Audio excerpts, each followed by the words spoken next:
here in Lancaster County at a time where the clinic had a dirt road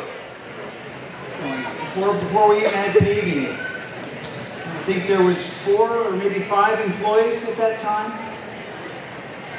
And I was the second physician to be hired to work with Dr. Morton, who with his wife Caroline and our founding board members started the clinic in 1989.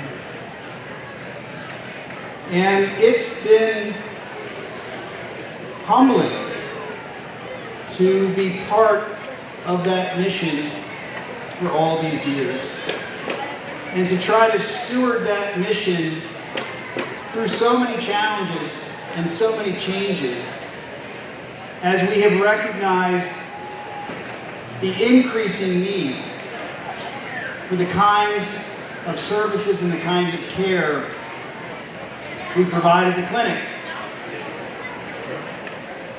And Dr. Carson's story this morning about a young boy whose life was truly transformed by this new type of gene therapy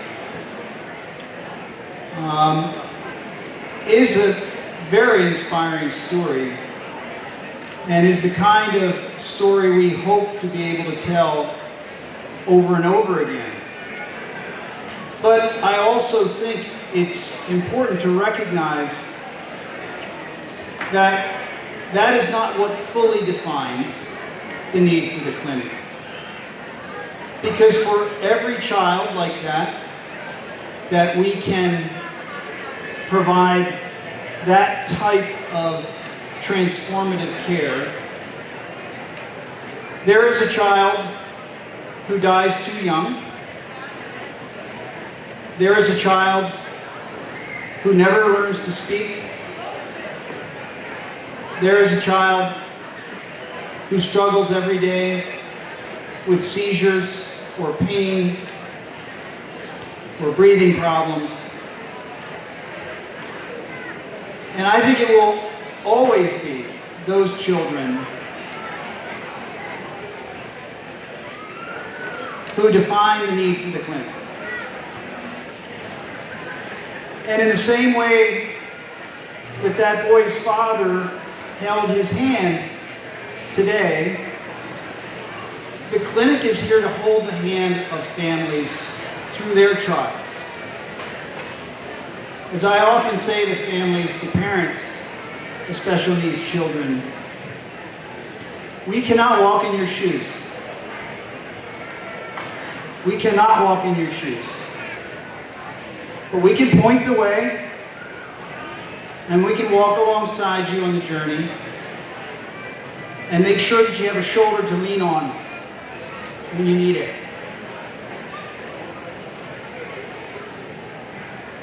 I was reminded of this recently when Dr. Carson attended a family day in Indiana hosted by Dr. Amoose, who runs the community health clinic there. It was a family day for children and adults with a condition called Casper-2.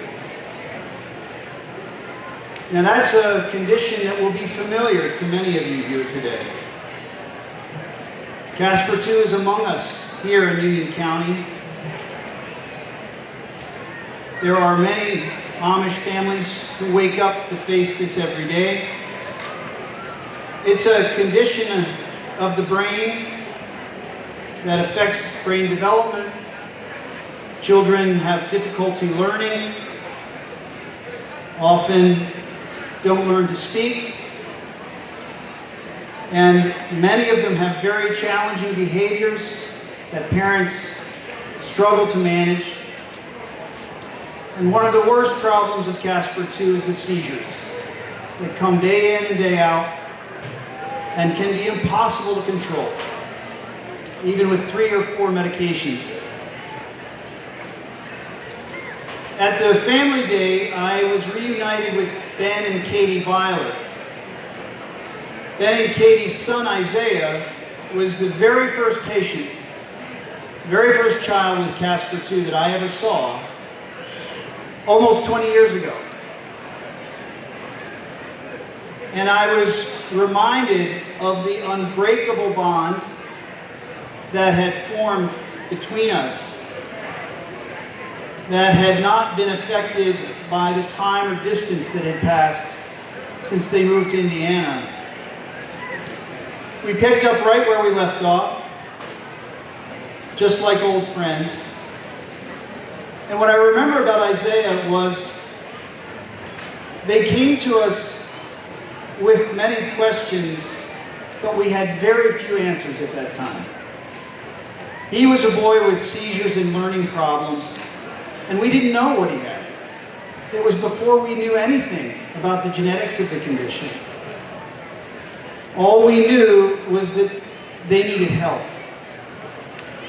They needed somebody to hold their hand and walk alongside them on the journey. And they reminded me of how much that meant to them so long ago.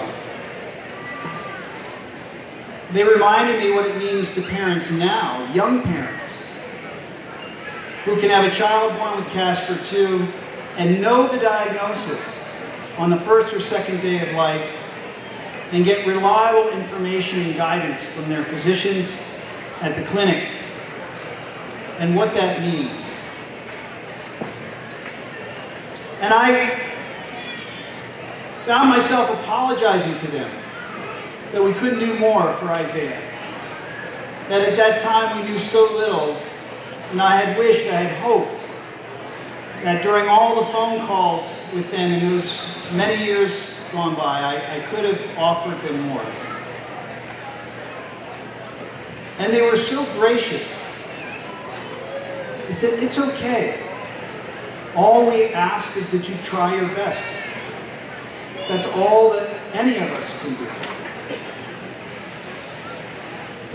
They reminded me of one of the most important lessons I have learned working with your community, which is that every day is a choice. Every day is a choice. A choice to dwell in sorrow for the things we don't have, or to be grateful for the things that we do. A choice to be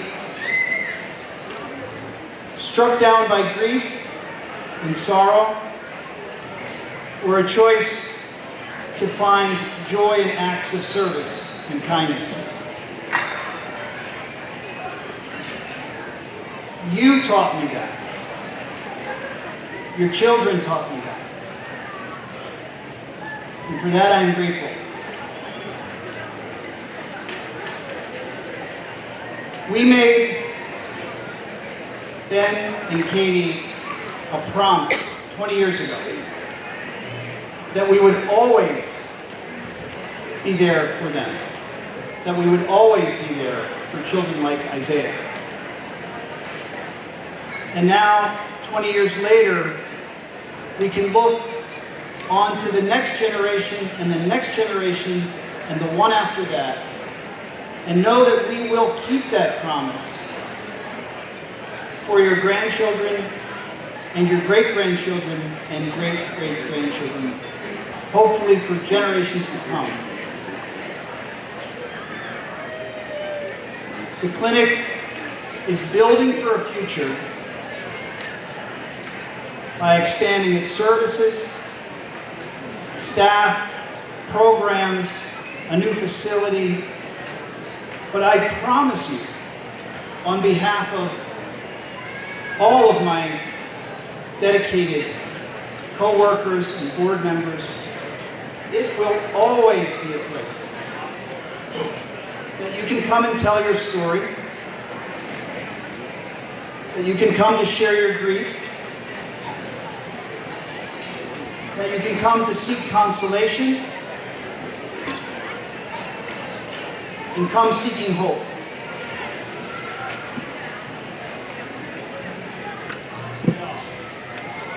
If we cannot find the right treatment for your child, we will never stop trying. And we will always be there for you to lean on. So thank you. Thank you for the gifts that you bring to us. Thank you for the trust that you place in the Clinic for Special Children. We promise to strive every day to be worthy of that trust. Thank you. Let's have a good auction.